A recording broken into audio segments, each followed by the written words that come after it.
बोलो कृष्ण कन्हैया लाल की, भागवत भगवान की।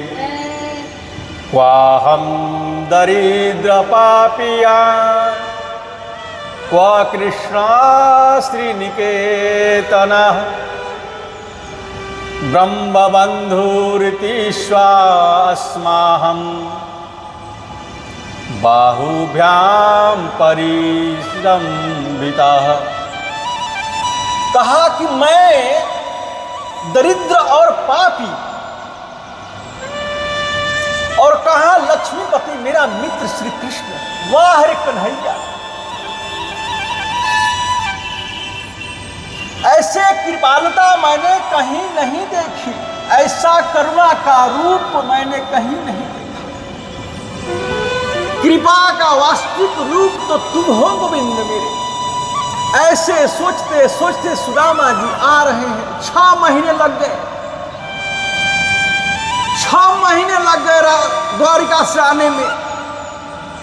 सुदामा जी जैसे ही अपनी कुटिया वाली जगह पर आए, सुदामा मंदिर देख डरे।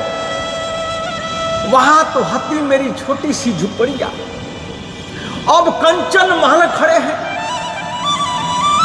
जहां सुदामा जी की झोपड़ी थी वहां सुंदर महल खड़ा हो गया।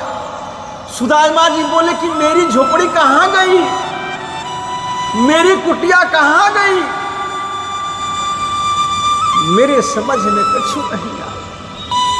वहां भी 2 दरबार खड़े हैं। दोनों ने सुदामा से पूछा, सुनिए कौन सा जगह है? दरबान बोले ये सुदामापुरी है। कहिए क्या बात है? सुदामा जी, सुदामापुरी? लेकिन मेरी पूरी होने का कोई मतलब ही नहीं है। सुदामा ने सोचा कि कोई सुदामा नाम का सेठ होगा, और वह आकर मेरी झोपड़ी को हटा दिया और अपना महल बना दिया। इसलिए कि 6 महीने जाने में और 6 महीने आने में जो समय लगा था, साल भर समय लग गया था सुदामा जी को। साल भर समय लग गया सुदामा जी को जाने में और आने में। वो मेरी झोपड़ी हटा दी और अपनी नगरी बसा ली। क्या करूं? सुदामा ने कहा कि भैया जरा सुदामा सेठ जी को तो बुलाओ। कौन है सुदामा सेठ जी? मैं उनसे पूछूं कि मेरी झोपड़ी कहां गई। दरबान बोले कि वे सेठ जी नहीं, वे तो पंडित जी हैं। सुदामा ने कहा, पंडित जी तो मैं ही हूं, लेकिन मेरी इस प्रकार की नगरी होने का कोई मतलब नहीं है। फिर सोचा कि एक नाम के 2 पंडित जी हो सकते हैं। तो सुदामा पंडित जी धनी होंगे। मेरी झोपड़ी में आग लगाकर अपनी महल बनवा लिया। अच्छा भैया, अपने सुदामा पंडित जी को बुलाओ, मैं उनसे पूछूं तो सही कि मेरी झोपड़ी कहां गई। दरबान बोले वो तो द्वारिकापुरी गए हैं। सुदामा ने कहा कि द्वारिकापुरी? द्वारिका में तो मैं गया था, लेकिन मेरी नगरी होने का कोई मतलब ही नहीं होता है। क्या करूं? कहीं ऐसा तो नहीं कि मुरली वाले ने कोई नाटक कर दिया हो। तुम्हारे सुदामा जी को द्वारिका गए कितने दिन हो गए? दरबान बोले उनको तो हो गए 1 वर्ष हो गए। सुदामा बोले तब तो मैं ही यह सुदामा हूं, पर ये लोग मुझे जानते नहीं, अंदर जाने देंगे कि नहीं। मैं ही तो सुदामा हूं कि दूसरा कोई है?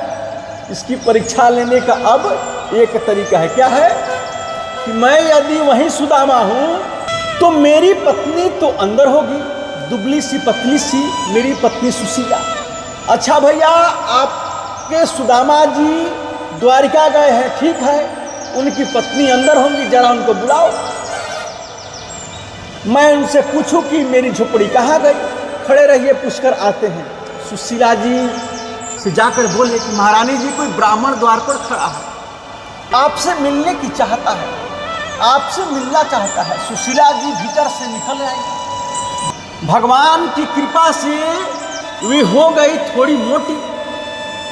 उनके आगे पीछे 10-5 दासियां चल रही है। सुदामा जी ने दूर से आती हुई सुशीला जी को देखा, ये तो नहीं, वापस जाने लगे। तो सुशीला ने तुरंत पहचान लिया और दौड़े दौड़े आई और आकर उनके चरणों पर गिर गई। नाथ प्रणाम करती हैं। सुदामा बोले, सुशीला, अरे ये सब वैभव? बोली, सब द्वारिकाधीश की कृपा है।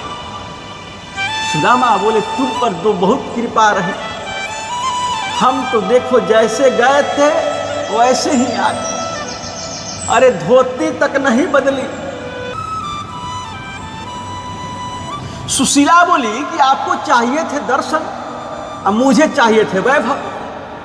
आपको दर्शन मिले, मुझे वैभव मिला। सुदामा जी ने कहा, तुम परेशान ही कर, तुम परेशान भी करती थी, द्वारिका जाओ द्वारिका जाओ, 8 याम ही रट ठानी। अब सोने की रोटी बनाओ और चांदी की दाल बनाओ, हीरे की चटनी बनाओ, सेठ प्रेम से बैठकर घर में भोग लगाओ और पाओ। मैं तो किसी जंगल में झोपड़ी में रहकर भजन करूं, मुझे तुम्हारे इस महल में नहीं रहना।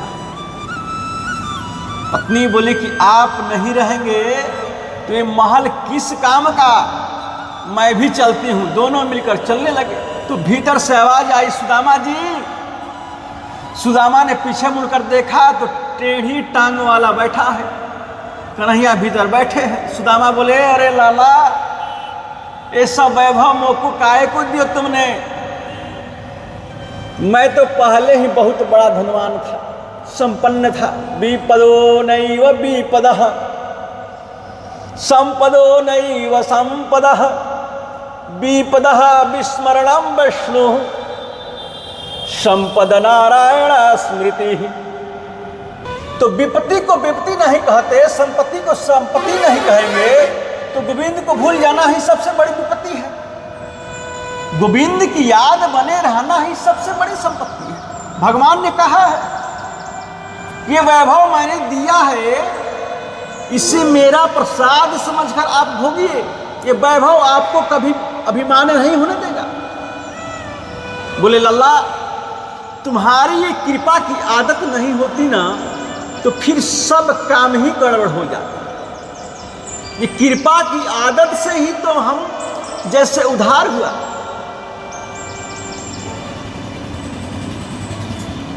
आदत से ही तो हम जैसे का उद्धार हुआ।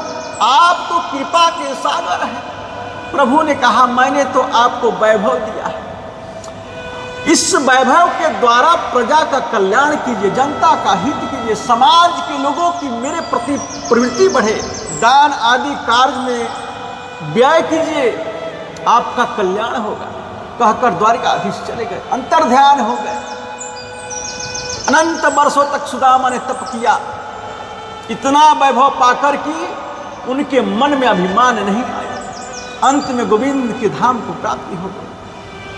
बोलो द्वारिकाधीश भगवान की।